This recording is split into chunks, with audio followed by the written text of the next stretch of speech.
Okay, right now I need a lot of glitchy one-shots for modular sequencing. That's what I want them for. I don't really feel like going through like sample by sample and twisting them up with the same effects. So this is what I came up with. I loaded this drum machine up with Foley, arpeggiator on random. This is just all the samples. So the MIDI notes are like triggers. And between the arpeggiator and the drum machine is the note repeat. This is what's going to give us our sound. I'll demonstrate with this hat. Rotate the note repeat. And it's essentially going to act like a beat smasher, but it's from the other side. So let's go milliseconds where I'm at right now. That's harsh, I'm sorry.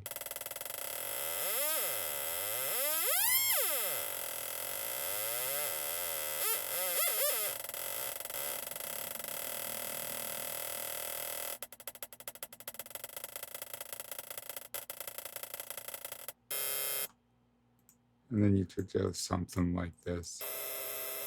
You can have these larger movements where I can have this group LFO on the density. And let's put a little bit on the pitch.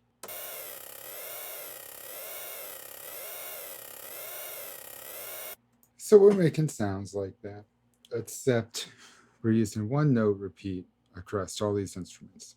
So after all the effects and all the modulation, what I have sounds like this.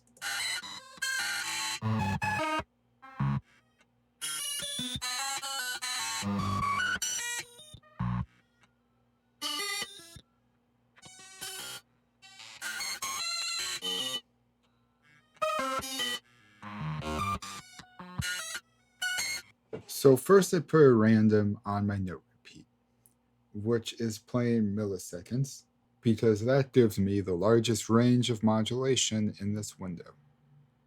I put it on eighth notes because I felt like that would be easy to chop up, but also kind of give me a lot in a small space. The arpeggiator, for that reason, is also on eighth notes. After this, I have a limiter, an analog stage, which does a little bit. This EQ came way later. So the effects is very important. If we get rid of the effects, it sounds much different. Let's turn them all off. Here I have two randoms, one on my grain, one on my pitch and mids, but just a little bit on the pitch.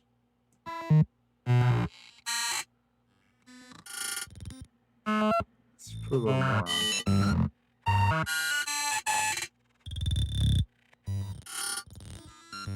Everything's worth experimenting with here, but I do have all the randoms lined up on eighth notes just to get the most out of it.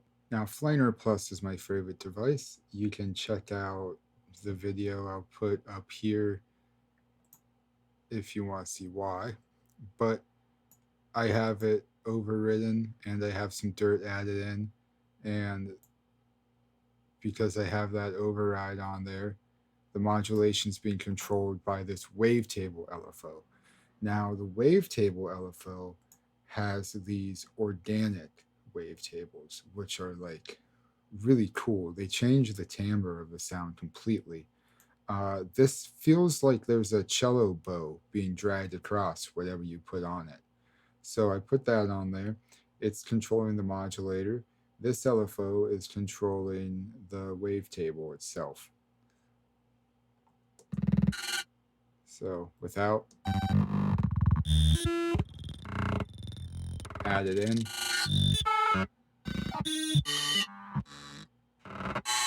Turn off.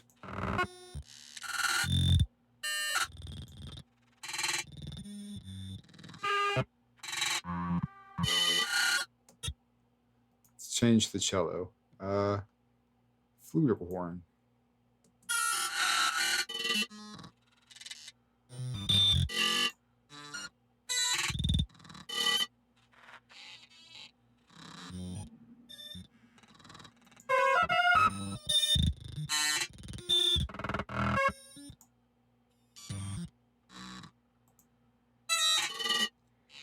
See how much this Wavetable LFO affects the sound? I monoed out the flanger. You don't have to, but for later use I did. This is where it got weird. This one came at the end. I put a loud split in, and then I took 3 randoms, and those ones aren't playing eighth notes. So they're playing a half note, a quarter note, and I think this is a bar. And then I just kind of dispersed them over these 3 volume levels, and then let's widen that for the fun.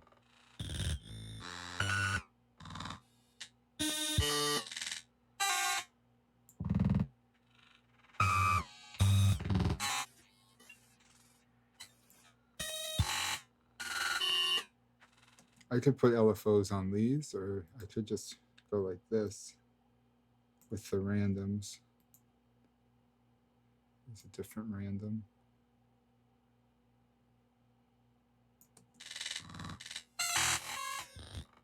What really took this to the next level was this limiter on the loud section. Okay, so I'm going to turn off the limiter, which is just here in the red, the loud.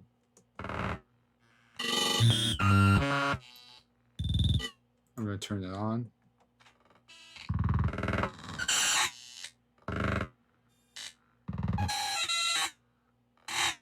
Right, it's cooler than just limiting the whole thing, which we're doing after this. But limiting what's coming through just up here and then kind of letting down here do what it does is neat. Okay, we're gonna hit bounce, not bounce in place, bounce. No dithering, 32-bit. Let's go post fader.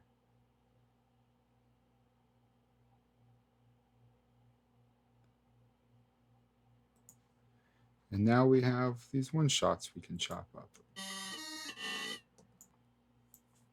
Now I'm just going to go through, hold control, and delete the empty spots.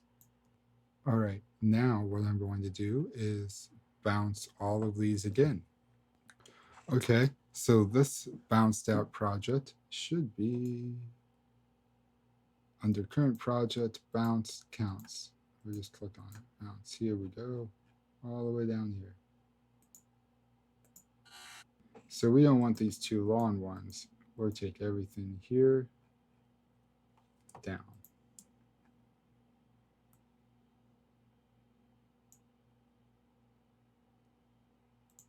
And this is just where I'm stopping with, I don't know, 20 some samples maybe.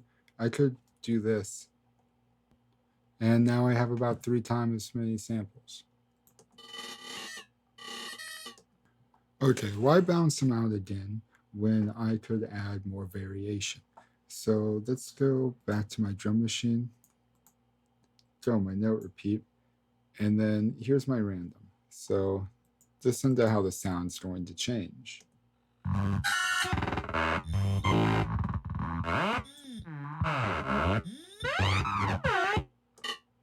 So we can smooth out the randomness to make it into a sine wave. So instead of going like, you know, like 60 milliseconds, 100 milliseconds, 70 milliseconds, it will slide up and down to that.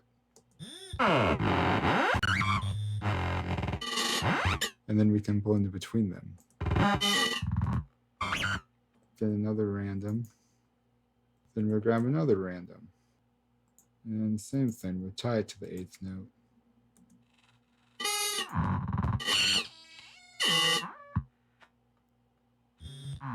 This one will invert.